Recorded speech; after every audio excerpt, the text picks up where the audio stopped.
ก็เบาคิดทอดน้องเยาเมื่อเจ้าจากลาคิดทอดแต่น้องแก้วตา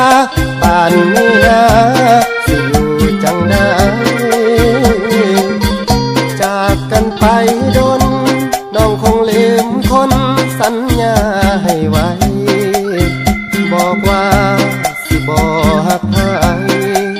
นอกจากอ้ายเพียงคนเดียวไปบ่ถึงปี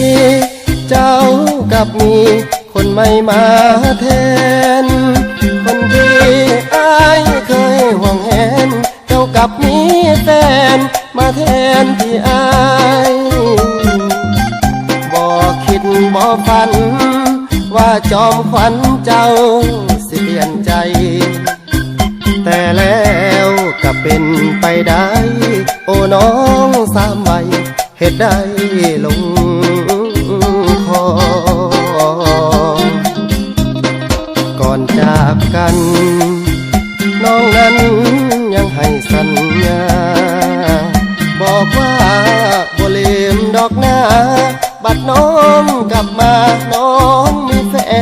นใหม่คิดเห็นบ่นะก่อนจากลาเว้ากันจังได้โอ้น้องสั่งมา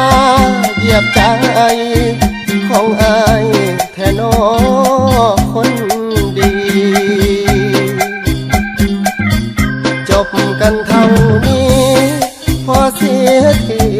กับพักหลอกลวงต่อไปอ้า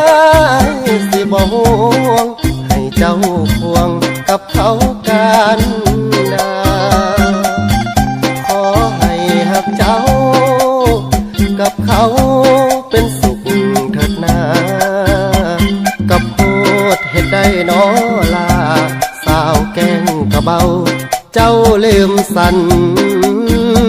ญา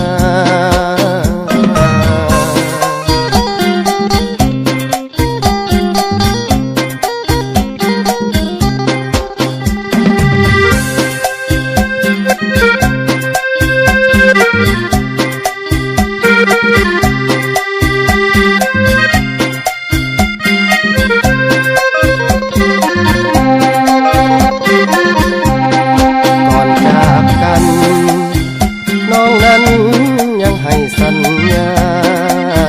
บอกว่าบ่ลืมดอกหน้า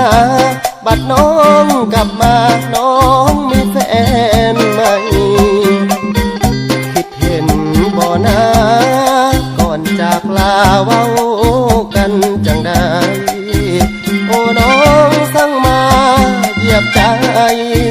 ของอายแท้น้องคนดีจบกันเท่านี้พอเสียทีกับพักหลอกลวงต่อไปอ้ายสิบ่ห่วงให้เจ้าควงกับเขากันนา